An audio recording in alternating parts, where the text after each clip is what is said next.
Სიახლეების მეორე მოკლებული დასრულებულია, წინ საინტერესო სტუმრიანობა გველოდება, გიორგი. და მადლობა ანას, ხვალ თბილისი პირველად საერთაშორისო სამეცნიერო კონფერენციის მასპინძელია თემაზე. საკმაოდ საინტერესო თემაა კონკურენციის პოლიტიკა, თანამედროვე ტენდენციები და გამოწვევები, კონფერენციის ინიციატორი და ორგანიზატორი ცხადია, ვინ თუ არა კონკურენციის სააგენტოა და მისი თავმჯდომარე ნოდარ ხადური, რომელიც საქმიანი დილის სტუდიაში უკვე შემოგვიერთდა და მადლობა მას, რომ დაგვითმოთ დრო ამ ყველაფრისთვის და იმ სასაუბროსთვის, რაც რეალურად გვაქვს ამ კონფერენციასთან დაკავშირებით. დილამშვიდობის. არც არ მქონია საშუალება ეთერში მომელოცა თქვენთვის ახალი პოზიცია, მიუხედავად იმისა, რომ დიდი დრო გავიდა. თითქმის 1 წელი გავიდა, 1 დეკემბერს სრულდება 1 წელი, რაც კონკურენციის სააგენტოს ხელმძღვანელობა. რამდენად სწრაფად იცვლება გამოწვევები ამ ტიპის სტრუქტურის წინაშე, იმიტომ რომ ჩვენ არა ვართ დახურულ სივრცეში, სამსახური ინტეგრირებულია ძალიან ბევრი საერთაშორისო მიმართულებით და ეს გამოწვევები ხო არ გახდა საფუძველი ხვალინდელი შეხვედრისა და ღონისძიებისა. ჩვენ ცხოვრობ ძალიან ტურბულენტურ დროში და ეს ეხება არა მარტო ქვეყნის შიგნით მიმდინარე ეკონომიკურ პროცესებს, არამედ რასაკვირველია, ეს არის ჩვენს გარშემო და განსაკუთრებით იმ სივრცეში, რომლისგანაც ჩვენ გეზი გვაქვს აღებული, ევროპულ სივრცეზე ვსაუბრობ და მათ შორის რასაკვირველია კონკურენციის მიმართულებით სახელმწიფო პოლიტიკის ფორმირებაში.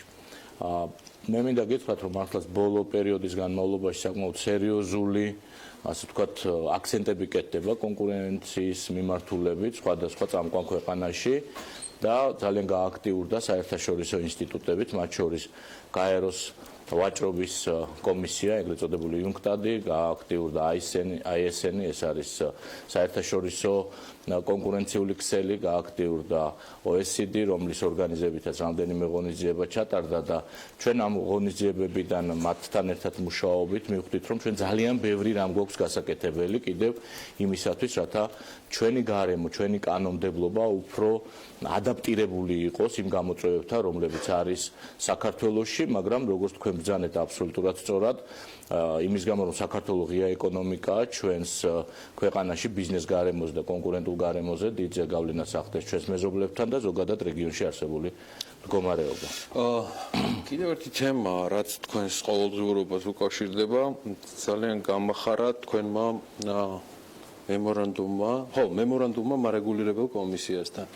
მე ვიცი ის პრობლემები, რომელიც მოყვება წლებია საქართველოს კანონმდებლობასთან დაკავშირებით, რაც არათუ ორმაგ ინტერპრეტაციას ბატონო და პირდაპირ გადაკვეთას და მე ნახე რა გამოსავალი ნახა ამ შემთხვევაში ორმა რეგულატორმა თქვენი სახით და მარეგულირებლის სახით. ხომ არ არის კონკურენციის სააგენტოს მომავალი მოწყობის თემა და გამოწვევების ნაწილი ხვალინდელი კონფერენციის ერთ-ერთი სასაუბრო თემა, მისი ფორმატი და ამ დაგვარი ყველა. წერ ჩვენ უკვე მეორე მარეგულირებელთან მოვაწერეთ მემორანდუმსები, ანუ ცოტა უფრო ადრე გაზაფხულზე ჩვენ ხელი მოვაწერეთ კომუნიკაციების მარეგულირებელ კომისიასთან, ჩვენ მუშაობთ საქართველოს ეროვნულ ბანკთან, როგორც ასევე მარეგულირებელთან, იმიტომ რომ იქაც არის თემები, რომელთა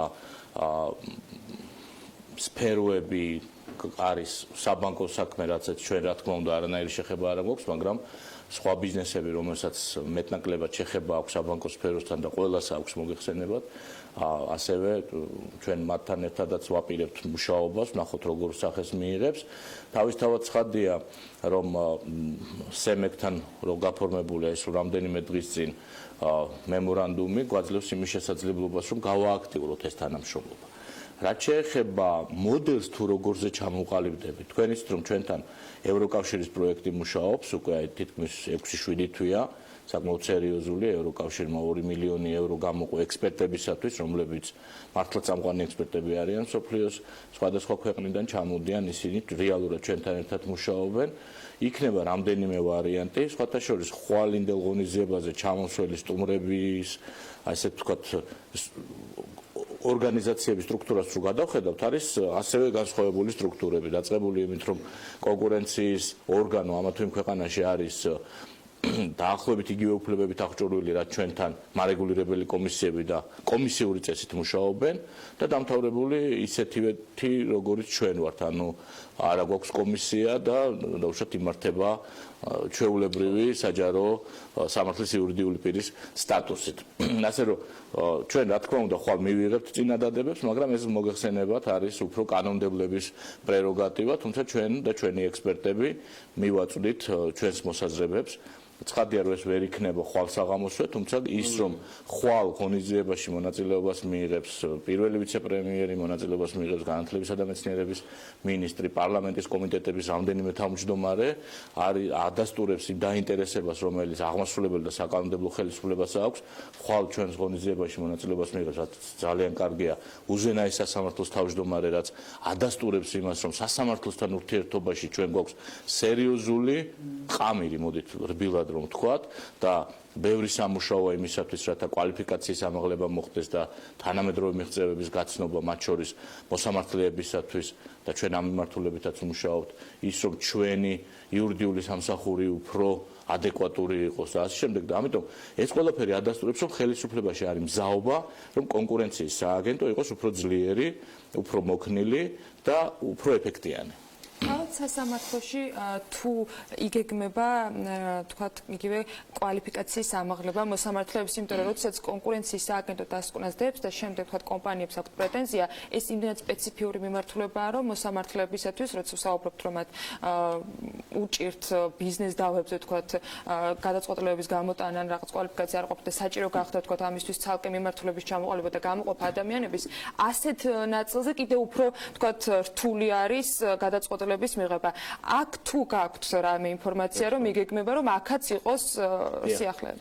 ამიტომაშვილს და ნოდარ ხადურს მასტერკლასი აქვს დიპლომატიაში, მოსამართლეების ეკონომიკურ პრობლემატიკაში გასწავლებასთან დაკავშირებით. მე ჩავიჭრებ აქტებს.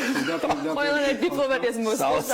აი თუნდაც თამბაქოს საქალაქო სასამართლომ რო დააჯარიმა თამბაქოს წარმოებლები ძალიან ბევრი ათეული მილიონი ლარით. და ნუ თქვენ ამ კონკურენციის სააგენტო ამას არ დაეთანხმეთ, ხო? ანუ ფაქტია, რომ ჩვენ არ გქონია მაგასთან შეხება, ეს ორი კომპანიის დავა იყო.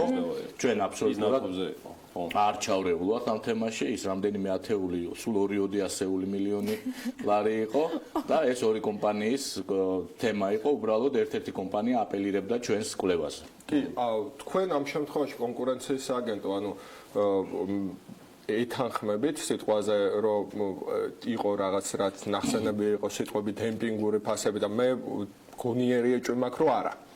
მოდით ჩვენ ჯერ ანას დიპლომატიურ კითხვაზე გავცემ დიპლომატიურ პასუხს და მე თქვენს არადიპლომატიურ კითხვაზე შევესწრები დიპლომატიურად გიპასუხო. პირველი, ჩვენთან ძალიან აქტიურად მუშაობს, მე აღვნიშნე OECD და მისი კონკურენციის სამსახურის ხელმძღვანელი გახლავთ პროფესორი ფრედერიკ ჯენი, რომელიც არის საფრანგეთის უზენაეს სასამართლოს ყოფილი მოსამართლე. და ეს ბატონი ფრედერიკი რამდენჯერმე იყო უკვე საქართველოში და მათ შორის ერთი სესია მიუძღვნა მთლიანად მოსამართლეებს. და მათ ჩაუტარა ტრენინგი, გააცნო გამოწვევები, რომელიც არის. ეს გაგრძელდება. რომ ჩვენი ერთ-ერთი კომპონენტი არის ის, რომ მოსამართლეებმა მიიღონ მაქსიმალური ინფორმაცია. თქვენ იცით, რომ საქართველოში არ არის დარგობრივი სასამართლოები, მაგრამ გარკვეული კვალიფიკაციის თვალსაზრისით ცხადია, რომ ჩვენ მუშაობთ. ჩვენ ეს პრობლემა წინა ცხოვრებაშიც მქონდა და თავისთავად ცხადია ეს ასეა, ამიტომ უზენაეს სასამართლოსთან თანამშრომლობა ამ მიმართულებით, რომ კვალიფიკაციის ამაღლება მოხდეს, ცხადია, რომ არის საჭირო. რაც შეეხება დემპინგს, მე ძალიან მარტივად გიპასუხებ, ჩვენ არ აგვაქვს კანონი დემპინგის შესახებ. შესაბამისად, ეს ყველაფერი არის ადამიანების ემოციაზე დაყრდნობილი და ჩვენ და მით უმეტეს, რომ დემპინგი პრაქტიკულად არსად მსოფლიოში, პრაქტიკულად არსად ვიეტნამის გარდა არ არის კონკურენციის ორგანოს სფერო. ამისათვის არსებობს უფრო პოლიტიკის შემქმნელი ინსტიტუტები, სადაც ეს სფეროები არის. ჩემი კითხვაც ანას კითხვასკენ მიდიოდა, იმიტომ რომ ესე იგი თუ სასამართლოს გამოაქვს ესეთი დასკვნა, რომელიც რბილად რო ვთქვათ სადავოა, ალბათ თქვენი გადმოსახედიდანაც ესე იგი მოსამართლეების კვალიფიკაციასთან აშკარად გვაქვს საქმე და არ არის საჭირო დიპლომატია გამოვიყენოთ აქ და პირდაპირ უნდა ვთქვათ, იმიტომ რომ კონკურენტუნარიანობის ინდექსშიც ამას გვეუბნებიან, რომ ყველა გვეუბნება, რომ სასამართლო არ გივარგათ, ხო? შევხედოთ ჩვენ განცხადებებს ვერ გავაკეთებ, ბევრი მიზეზის გამო და ამის არც საფუძველი არ მაქვს. მე გეტყვით მხოლოდ ერთ რამეს, რომ კონკურენციის სააგენტოს თავმჯდომარე ვერ გააკეთებს განცხადებას ასეც, რომ ფიქრობდეს და არ ფიქრობს ასე, მაგრამ ვერ გააკეთებს ასეთ განცხადებას, იმიტომ რომ მის განცხადებაზე მოლოდინების ჩამოყალიბებაა ბიზნესში და ჩვენ ვართ პრობიზნესული ორგანიზაცია, ბიზნესის დამცველი ორგანიზაცია ვართ, იმისთვის რომ გარემო იყოს კარგი, ამიტომ ჩვენი მთავარი ამოცანაა, რომ ჩვენი ქმედებით ხელი შეუწყოთ იმას, რომ ბაზარზე იყოს სრულყოფილი კონკურენცია, ან მასთან მიახლოებული. ხელშეწყობაზე მინდა გითხოთ და მაშინ ამ ნაწილს კონფერენციაზეც გითხოთ. კონფერენციაზე გეკითხოთ. კონფერენციაზე ერთ-ერთი თემა არის ქმედითი, ანუ ბერკეტები, რომელიც შეიძლება კონკურენციის აგენტოს ქმედით. თქვენ ახსენეთ კანონმდებლები, რომლებიც დაინტერესებული არიან ამ კონფერენციით, სამომავლო გეგმა, რომელთაც კონკურენციის სააგენტოს თქვათ ცვლილება უნდა მოხდეს სტრუქტურულად. აი ეს ბერკეტი რა შეიძლება გაჩნდეს, რომელიც კონკურენციის სააგენტოს დამატებით დღევანდელი ფუნქციებიდან კიდევ ექნება იმისათვის, რომ შესაძლოა. ხო, შესაძლოა. ნებისმიერ შემთხვევაში პერიფრაზი რო გავაკეთო ძალიან ცნობილი გამონათქვამის, ყველა გზა მიდის სასამართლოსთან. რომ ჩვენს ყველა გადაწყვეტილებას ან 99%-ს მაინც მივყავართ სასამართლომდე, იმიტომ რომ არა იშვიათად რომ ერთადერთი იყო, მე ხა არ დავასახელებ, რომელიც ჩვენ დავაჯარიმეთ და წავიდა და მეორე დღეს სასამართლომ ჯარიმა გადაიხადა. მე მეტი არ მახსოვს, იმიტომ რომ ჩვენი ყველა გადაწყვეტილება პრაქტიკულად ყველა საჭირდება სასამართლოში. შესაბამისად, ჩვენი ამოცანაა, რომ ჩვენ ისე გავიზარდოთ ინსტიტუციურად, რომ სასამართლოში მოდით ესე ცოტა ესე თანაბრად დავუდგეთ ძალიან დიდარ კომპანიას და მის ასე თქვა ძალიან გამოცდილ იურისტებს. მე მიხარია რომ ჩვენ ძალიან კარგი კადრი გვყავს, ცოტა, მაგრამ კარგი და აი ამაზე ვმუშაობთ, რომ მათი კვალიფიკაცია გავზრდოთ. რაც შეეხება კანონმდებლებთან, ჩვენ მუშაობთ, რომ მათ შორის, აი როცა ბატონი გიორგი გახდათ ამ სამსახურის წინამორბედის ხელმძღვანელი, მაშინ მათ ჰქონდათ კიდევ ერთი ფუნქცია, ეს იყო მომხმარებელთა უფლებების დაცვა. დღეს პარლამენტში მიმდინარეობს ჯელობა იმაზე, რომ ჩვენ ინსტიტუციურად გავძლიერდეთ, რათა საბოლოო ჯამში კონკურენცია მომხმარებლების უფლებებზე უნდა აისახოს, რომ მომხმარებელმა უფრო იაფად და უფრო ხარისხიანი პროდუქცია მიიღოს. კონკურენციის ამოცანა ერთის მხრივ ეს არის და მეორე ეკონომიკურ დასს შეუწყოს ხელი. ჩვენ კანონმდებელთან ერთად მუშაობთ ამაზე და რაც კიდევ ერთხელ ვიმეორებ, ხვალინდელი ღონისძიებაც ამას ემსახურება, რომ გავიზიაროთ ის გამოცდილება, რომელიც არსებობს ქართულ თეორიაში, სოფლიო თეორიაში და ევროპულ პრაქტიკაში. მათ შორის ამერიკის პრაქტიკაში, იმიტომ რომ ჩვენთან ხვალ ჩამოდის სტუმრად ამერიკის შეერთებული შტატების ფედერალური ვაჭრობის კომისიის ყოფილი ხელმძღვანელი პროფესორი კოვაჩიჩი, რომელიც ჩვენს მეცნიერებს, თეორეტიკოსებს, ჩვენს თანამშრომლებს და ასევე იმ ქვეყნების წარმომადგენლებს და პირველ პირს კონკურენციის ორგანოების წაუკითხავს ლექციას, მათთან ექნება საუბრის შესაძლებლობა და ასე შემდეგ. ასე რომ მე ვფიქრობ, რომ ესეც ერთი ნაბიჯია. საქართველოსთვის უგაცრავად, ამ ბოლო რახან ამ ცვლილებებზე და თქვენი სამსახურის გაძლიერებაზე დავიწყეთ საუბარი, ამ ბოლო სტრუქტურული გადალაგებების ფონზე. ხوار ელოდებით რაიმე უსიამოვნო სიურპრიზ ანუ კონკურენციის სააგენტოს მიმართ ხوار გაჩენილა რაღაცა კითხვები, რომ მოდით ვთქვათ, კონკურენციის სააგენტო არის დამოუკიდებელი სტრუქტურა, ის არ შედის მთავრობის შემადგენლობაში.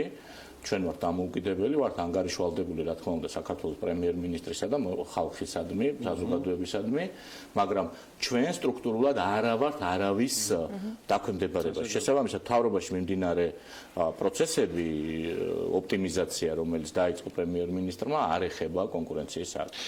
მიუხედავად იმისა, სრულად ვიზიარებ, იქნება თუ არა ხვალინდელი კონფერენციის თემა და მიუხედავად იმისა, რომ ყველა გზა როგორც ბრძანეთ მაინც სასამართლოში მივა უკუნისამდე, ესეთ დანიშნულება აქვს ამ რეგულატორს, მაგრამ კანონმდებლობის უკეთესი ასრულებისთვის, ბატონო, მიდის თუ არა ფიქრი კონკურენციის სააგენტოს აი თვისებრივად განსხვავებულ მოდელზე, რომელიც ყველა ქვეყანაში სხვადასხვანაირად არის, ყველა კონტინენტზე სხვადასხვანაირად არის, მორგებულია ქვეყანას. ამერიკის შეერთებულ შტატებში უზარმაზარი უფლებებით დღემდე იუსტიციის დეპარტამენტში შემავალი სტრუქტურა, კლავაც აზანზარებს ყველაფერს. საქართველოში მიდიოდა ფიქრი საგამოძიებო კომპონენტის დამატებაზე თავის დროზე.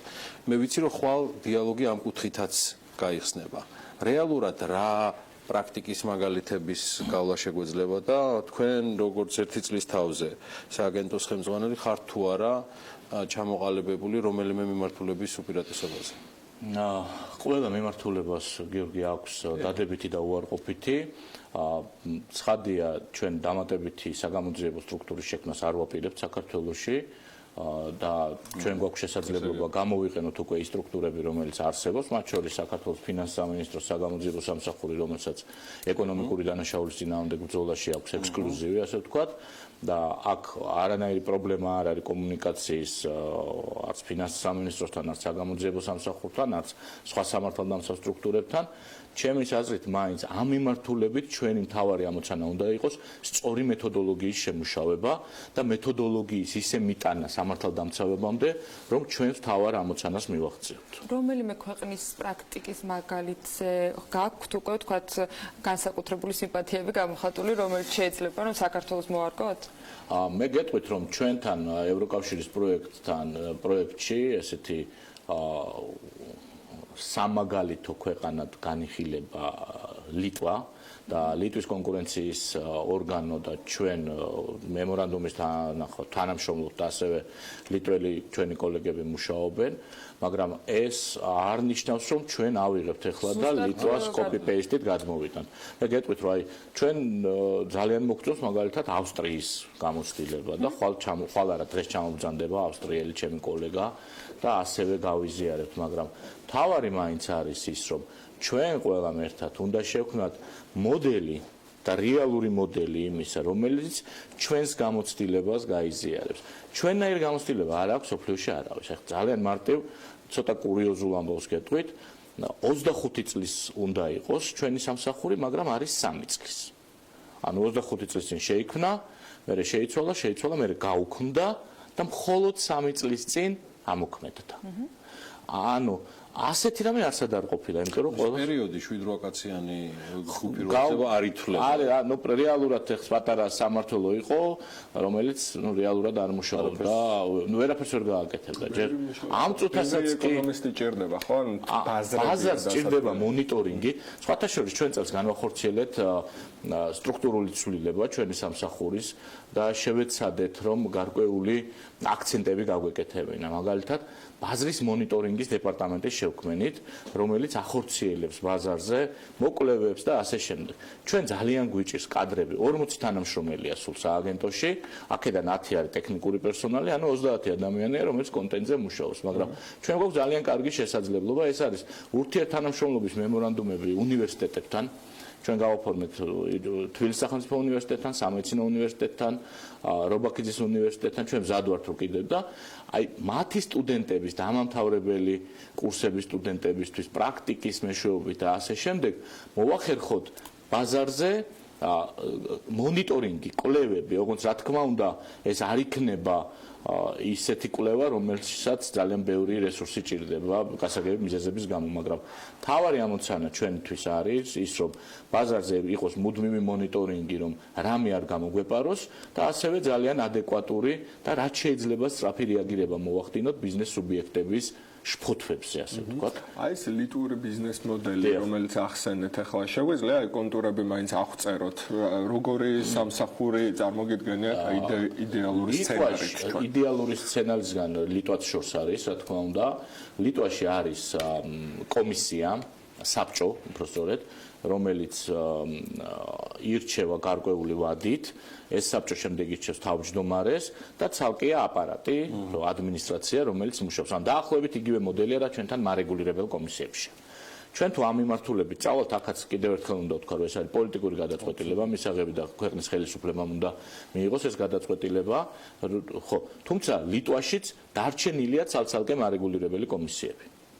ანუ ასეთი მოდელია, მაგრამ გაზრდილია, ასე ვთქვათ, კონკურენციის უწყების ავტონომიურობა. თუმცა ჩვენ დამოუკიდებელი შემოსავალი ვერ გვექნება ბევრი მიზეზის გამო, განსხვავებით მარეგულირებელი კომისიებისგან. საქართველოში სამივე მარეგულირებელს, ანუ საქართველოს ეროვნულ ბანკს, ენერგეტიკის მარეგულირებელ კომისიას და კომუნიკაციების მარეგულირებელ კომისიას აქვს საკუთარი შემოსავლები. ჩვენ ვართ ბიუჯეტიდან მიღებულ თანხაზე დამოუკიდებული. ცხადია, რომ ეს გარკვეულად ზღუდავს ჩვენს ფინანსურ დამოუკიდებლობას, თუმცა ამავე დროს უნდა აღინიშნოს, რომ ჩვენ ვცდილობთ, რომ მაქსიმალურად ეფექტიანად გამოვიყენოთ ის რესურსები, რომელიც გვაქვს. მეკითხოთ სწორედ ამ ნაწილზე, კი ვიცი, ძალიან მოკითხეთ. ეს არის თუ არა პრობლემა იმის, როდესაც სახელმწიფო შესყიდვებზე და კონკურენციასთან დაკავშირებით კონკურენციის სააგენტოს მიმართ არ არსებობს ჯერ კიდევ თვალად სანდო პოზიციები, როცა საუბრობენ სახელმწიფო ტენდერების ნაწილში. ბევრჯერ მაქვს გააკეთებული განცხადება და ჩემი ბევრი გადაწყვეტილება სახელმწიფო ორგანოების მიერ არის გასაჩივრებული სასამართლოში. ანუ ჩვენ ვართ ბიზნესის მხარეს, თავისთავად ცხადია იმ შემთხვევაში თუ ხედავთ რომ კანონი კონკურენციაზე ვერას ველოდებით ამ თემასთან დაკავშირებით. ჩვენ რამდენიმე სექციაზე ვმუშაობთ, მათ შორის სახელმწიფო შესყიდვებზე ერთი სექცია იმუშავებს და ჩვენ შემდეგ შევაჯამებთ ამას, დასკვნებს გამოვაქვეყნებთ და თუ თქვენი ინტერესი იქნება, მე მზადვარ კიდევ ერთხელ მაგ თემაზე შევხვდეთ კონფერენციის შემდეგ, რომელიც ხვალ ტარდება, ჩვენი ჯგუფი ადგილზე აქტიურად იმუშავებს მიღმა იმისა, რომ ძალიან ბევრ საერთაშორისო ექსპერტს ველით ამ სამეცნიერო კონფერენციაზე, რომელიც მიეძღვნება კონკურენციის პოლიტიკას, თანამედროვე ტენდენციებს და გამოწვევებს, მას აღმასრულებელი და საკანონმდებლო ხელისუფლების წარმომადგენლების დაესწრებიან, საინტერესოა მათი მოსაზრებებიც და ცხადია ბიზნესმედია საქართველოს გუნდი ადგილზე აქტიურად იმუშავებს საიმისოდ, რომ ჩვენ ეს თემა დავფაროთ. კონკურენციის სააგენტოს ხელმძღვანელი. მე მადლობა მინდა გადავიხადოთ თქვენ მოწვევისთვის და არ შემიძლია ევროპის რეკონსტრუქციისა და განვითარების ბანკს არ გადაუხო EBRD-ს. მადლობა იმისათვის, რომ დააფინანსა ეს ხვალინდელი კონფერენცია. გასაგებია. დიდი მადლობა. ჩვენ უამრავი თემა დაგვჭირდა სასაუბრო, როგორც გავიგეთ